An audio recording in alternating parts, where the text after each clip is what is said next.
Another team that I want to talk about as being a big domino piece, the Ravens in general had some pretty interesting moves. One that went under the radar that I want to talk about real quick because we talked about Patrick Mahomes doing it is, oh my God, are they going to trade for Maxx Crosby? Lamar Jackson created $40 million in cap space. Ravens free up an additional $40 million in 2026 cap space by restructuring Lamar Jackson's contract. As I mentioned with the Patrick Mahomes situation, with him doing that, I think it was $43 million for him. This is something that Tom Brady did for a long time, recognizing that the biggest hampering that a team has when it comes to, the biggest handicap that they have when it comes to building their roster from a cap space perspective is the quarterback position. This is why you see teams go all in when they have a rookie quarterback, because they are on the rookie contract of that guy for 4 or 5 years before they have to pay them so much that they just cannot allocate money appropriately to other places to create a successful roster in a lot of cases. And so you have a scenario where you get into a vicious cycle in some ways, because your quarterback is such an important position. So you got to lock that guy down. And it's so hard to find a guy like that you want to lock him down. But then also you start having to play games with the money to get basically any supporting cast around them at all, especially as that number just keeps going up for quarterbacks. And so for the player to recognize, hey, I want to be successful, my legacy matters, I want team success, and I want to be able to have people around me that support my play style and give us the best chance to win, all those things.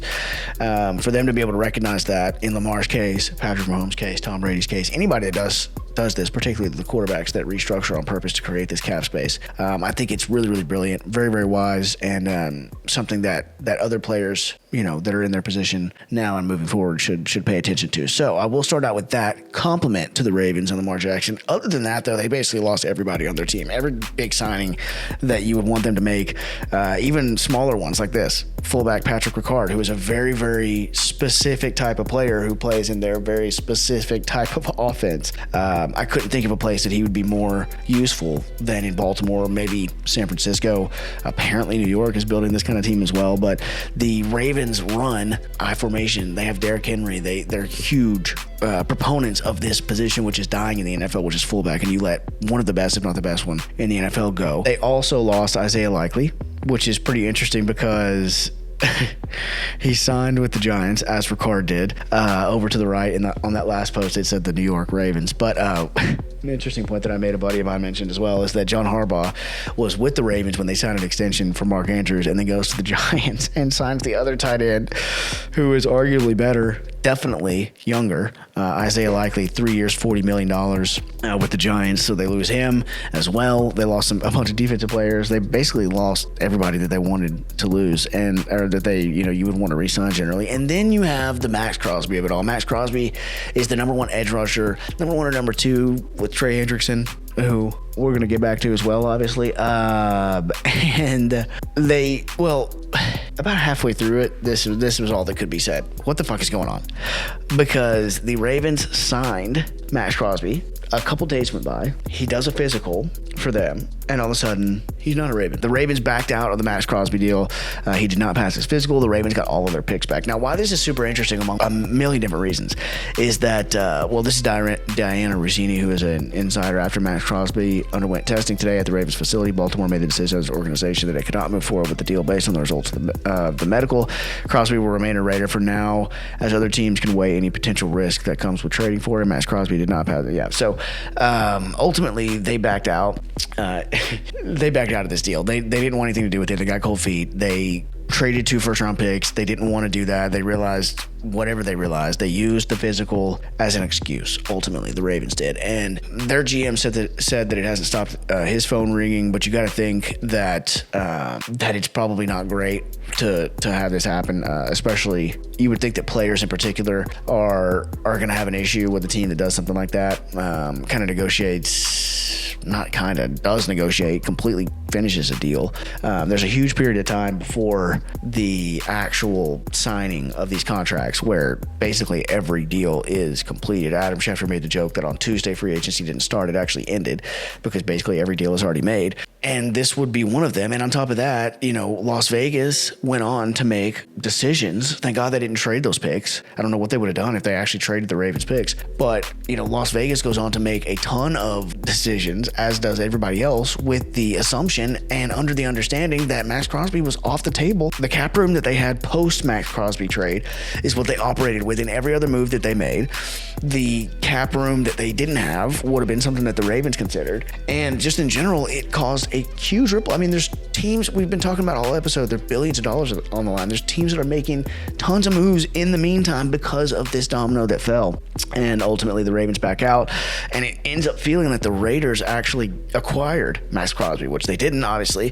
But now you look at the moves that they made in the meantime while all this was going on, and the Raiders, obviously they have Mendoza coming in, but now they have Quay Walker, they have Nakobe Dean, Tyree Wilson, Taron Johnson, and Maxx Crosby, and the Raiders look kind of nasty now. And then the Ravens go on and sign Trey Hendrickson from the Bengals, which makes no sense because Trey Hendrickson has a core injury. He's coming back from a core injury, and he's older than Maxx Crosby. So we're going to pretend like we're not going to sign Maxx Crosby because of the result of a very routine physical.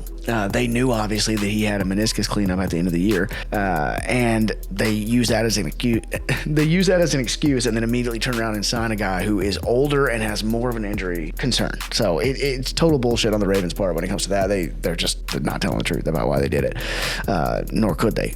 But Trey Hendrickson reaches a 4-year, $112 million contract. Hendrickson stays in the AFC North and now be facing Joe Burrow and the Bengals twice a year, which I didn't actually think about that proponent to it, but Trey Hendrickson is excited about that because if you followed that situation at all, he was beyond over the way that the Bengals treat their players. Another hilarious situation with them where they drafted a guy last year to replace Trey Hendrickson, couldn't even get him signed to his damn rookie deal. So they're a mess in their own right. He gets over to the Ravens. This is what Maxx Crosby, out of his own mouth, had to say about it. Out and I'm chilling in the hotel. It's like kind of late, but I can't sleep. Like my emotions are everywhere. Raiders making moves, everything. I couldn't even open my phone. Everything was Raiders. I'm like, damn, like this is crazy. But I'm trying to just stay focused. Like this, I'm here in Baltimore. This is it. All this shit unravels on Tuesday, and then all of a sudden I'm flying back the next day. Never would have thought in a million years. So it was crazy, bro. It was like so much going on. I get back to Vegas like 12:30. Like little after midnight in Vegas. I got right up 4:55 the next morning, got my ass in the building, right back to work. I walk back and they're like the fucking Undertaker. Shit happens for a reason. I know exactly who I am. I'm healthy. I'm fucking crushing my rehab. I'm doing what I'm doing. I wasn't supposed to be in Baltimore. And that's it. You know what I mean? I'm meant to be a Raider. It's through my damn core. That Monday night when I got in after I worked. So to the right, it says Maxx Crosby revealed the timeline of his rescinded trade and says no one will ever admit the real truth. Ultimately, it doesn't matter. I am where I'm supposed to be. The Ravens flew Maxx Crosby out to Washington, D.C. on Monday, March 9th, and then he had to drive to Baltimore. Crosby reported to the facility on Tuesday morning, didn't meet with Ravens head coach Jesse Minter and GM Eric DaCosta until the end of the day after he had his physical and MRI. I also didn't see EDC for 5 hours. Crosby also said Minter had a blank face. They already fucking knew what they were doing. They had already decided, and they just had to go through the formality at this point. That is crazy. Crosby said the energy was off when he finally met Minter and DaCosta, who informed him that one of the doctors had concerns with his knee and were going to get more opinions. When Crosby went back to the hotel, his agent, CJ LeBoy, told him that they think Baltimore's going to back out of the deal. A member from the Ravens called Crosby and said they were going to get the deal done, but 5 minutes later, Crosby received a call from his agent saying Baltimore had backed out. Crosby flies back to Las Vegas and arrives at 12:30 a.m. on Wednesday. He went to sleep, got up at 4:55 a.m. and went to the Raiders facility to start his knee rehab. Wow. It's crazy. What flies over everyone's head is his character. Not once did he say anything negative about the Ravens. For any of this, he kept the light on himself without throwing shade. Respect. Crosby's knee has no cartilage, and Raiders tried to get over on the Ravens, and they did their due diligence. Anyone to blame, it's Alex Guerrero, not EDC and the Ravens. Interesting. So this guy's perspective is that the Ravens did their due diligence and said, whoa. You're trying to sell us a damaged piece of property here. I don't know. I would be very interested to know. Did the Raiders try to get something over on the Ravens, like the guy said, and then they, kick the tires on it and go, whoa, something is not right with this man's knee. This is not what we agreed to. And then they exercise their own right to back out of it? Or was it the other way around? Did the Ravens ultimately negotiate in bad faith, I guess, and pull the rug out from underneath not only Maxx Crosby, but ultimately the Raiders too. I'm not sure. What I will say is that I do think that Maxx Crosby is a better player than Trey Hendrickson, and I think that there are more injury concerns with Trey Hendrickson, and any kind of concerns that you have with Crosby, I think you would have with Trey Hendrickson as well. Trey Hendrickson is very underrated. His production is insane, but so is Maxx Crosby's, and I think that now you're going to have Crosby. You would have had that with him in Baltimore as well, had the Raiders decided to get rid of him. But now you're going to have Maxx Crosby pissed the fuck off, you would think. And the Raiders in general are going to be pretty interesting next year. Obviously, you have Fernando already pretty much there.